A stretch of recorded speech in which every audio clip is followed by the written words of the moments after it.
Assalamualaikum warahmatullahi wabarakatuh. Salam hormat kepada dosen pengampu mata kuliah pengantar ilmu hukum, Bapak Dr. Muhammad Khalid SH.MH. Puji syukur kita panjatkan kehadirat Allah Subhanahu wa Ta'ala atas rahmat dan karunia-Nya.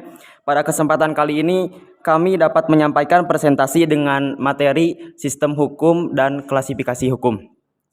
Presentasi ini disusun untuk memenuhi tugas mata kuliah pengantar ilmu hukum. Sebelumnya izin memperkenalkan diri, saya Abi Abdillah dengan nomor induk mahasiswa 12530101118. Kemudian di sini ada rekan saya yang bernama. Perkenalkan, nama saya Fazal Alfi Hidayah dengan nomor induk mahasiswa 12530101137, dan di sebelah kanan saya ada teman yang bernama. Perkenalkan, nama saya Depera Aprilia dengan nomor induk mahasiswa 12530101131. Selanjutnya ada teman saya. Perkenalkan, nama saya Wulan Hidayanti dengan nomor induk mahasiswa 12530101108. Selanjutnya ada teman saya. Perkenalkan, nama saya Sandi Wijaya Kusuma dengan nomor induk mahasiswa 12530101142. Dan di samping saya ada teman saya yang bernama. Perkenalkan, nama saya Muhammad Danar Lingga Bidal. Nomor induk saya 12530101130. Oke, selanjutnya di sini saya akan menjelaskan materi mengenai pengertian sistem hukum.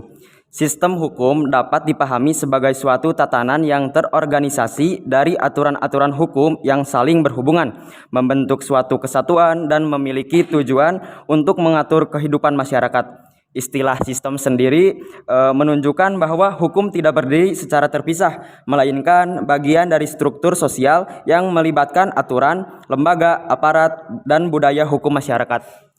Kemudian materi yang akan selanjutnya yang disampaikan oleh rekan saya.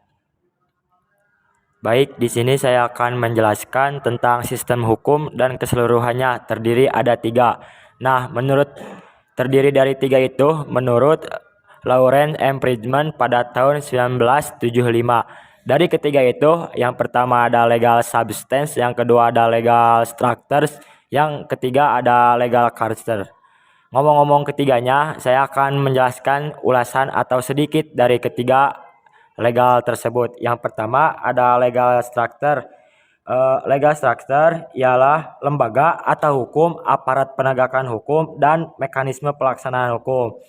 Yang kedua ada legal substance. Legal substance ialah berisi aturan, norma, dan asas hukum yang berlaku di masyarakat. Legal culture atau budaya hukum. Nah, budaya hukum ini mencakup sikap, nilai, dan kepercayaan masyarakat terhadap hukum serta bagaimana masyarakat memandang dan mematuhi hukum.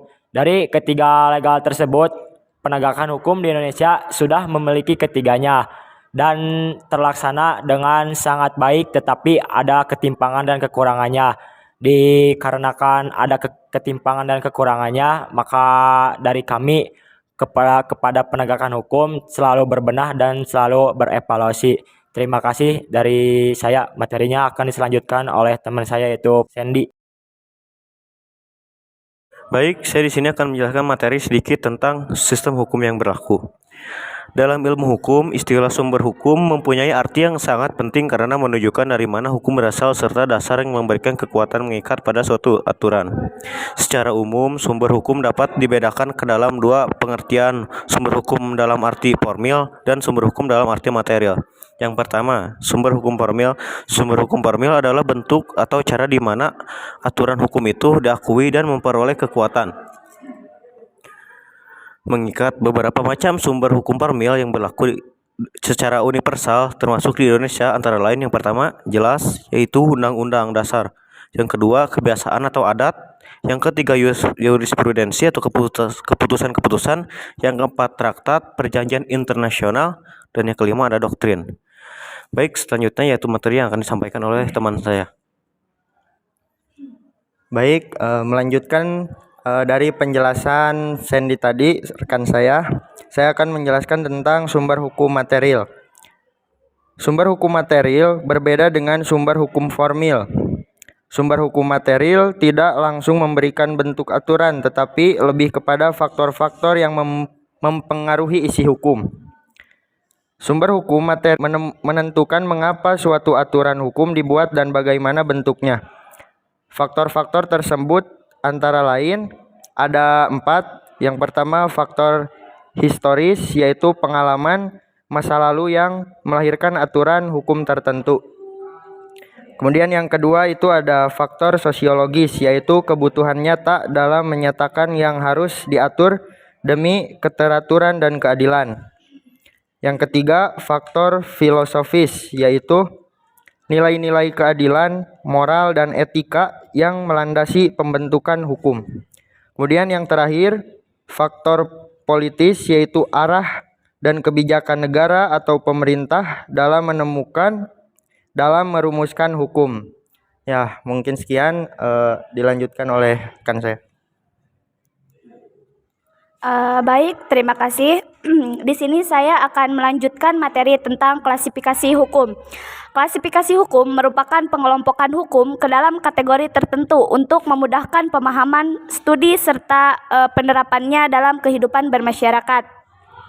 Hukum yang berlaku dalam masyarakat sangat beragam, baik dilihat dari sumbernya, ruang lingkupnya, bentuknya, maupun sifatnya. Oleh karena itu, para ahli hukum melakukan klasifikasi agar hukum dapat dipelajari secara sistematis. Berikut ini beberapa klasifikasi hukum yang umum digunakan, yaitu klasifikasi hukum menurut wujudnya. Di sini ada 2 klasifikasi hukum menurut wujudnya, yaitu 1 hukum tertulis, yaitu hukum yang dituangkan dalam peraturan resmi seperti undang-undang, peraturan pemerintah, dan peraturan daerah. Kelebihannya adalah kepastian hukum lebih jelas karena tercatat dalam dokumen hukum. Kedua, ada hukum tidak tertulis, yaitu hukum yang hidup dalam masyarakat dan tidak dituangkan secara resmi. Contohnya adalah hukum adat, hukum kebiasaan, dan norma sosial yang tetap dihormati meskipun tidak tertulis. Baik, mungkin sekian materi yang saya sampaikan, dilanjutkan oleh rekan saya. Baik, terima kasih. Selanjutnya yaitu ada klasifikasi menurut daerah berlakunya. Nah, di sini terbagi menjadi 2. Yang pertama itu ada hukum nasional. Hukum hanya di suatu negara tertentu. Misalnya hukum perdata Indonesia hanya berlaku di wilayah Indonesia. Nah, yang kedua ada hukum internasional.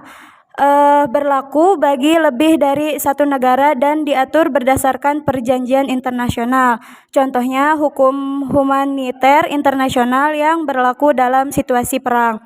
Selanjutnya ada kesimpulan dari materi yang kita paparkan, yaitu secara keseluruhan sistem hukum dan klasifikasi hukum merupakan fondasi penting dalam kehidupan berbangsa dan bernegara.